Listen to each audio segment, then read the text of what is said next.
stopping the run?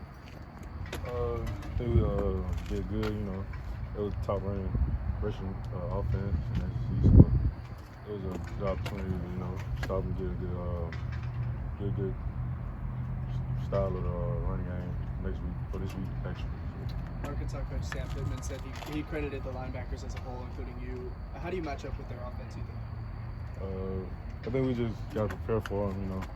Do a lot of they got a lot of run game and a couple passing game. So we just got to prepare every day as a group and just look forward for it. KJ Jefferson's a guy. It's a different kind of quarterback that you've seen. Big power quarterback, power type run guy.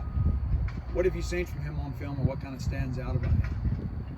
I think just that he big, a big, powerful. He more like a running back, but he playing quarterback. So it's gonna be a tough challenge for us. But I think we get the job done. What has allowed this defense to be so good against the run this season?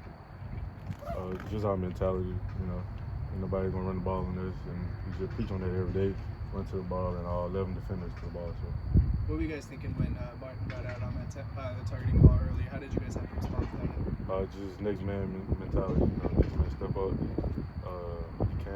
Cam Richardson stepped up and he played hell of a game. So.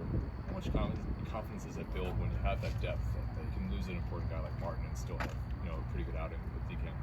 It means a lot. We preach on the next man up mentality. So having that depth and having next man that step up in a big time player spot means a lot. So. How well did you know Colin Duncan coming out of high school, and what's it like playing on the defense with him? I ain't know him that much. I knew him my senior year, but it was playing with him. It was just fun being around him. And when he came here, we just linked up and just met around and just hanging out a lot. So. You guys' hometowns are pretty close, like an hour or something, right? Huh? You guys' hometowns in Alabama are fairly close together, right? Yeah. Bookie, I'll take you way back to when you got to Mississippi State and when you signed. I know it was a different coaching staff, but how many times you look back on that conversation, because you were an all-state receiver and came in here and had good numbers, and that conversation of asking you to move to linebacker would be better for your future. How many times you look back on that conversation and look what you're doing today? To be honest, I ain't look back on it.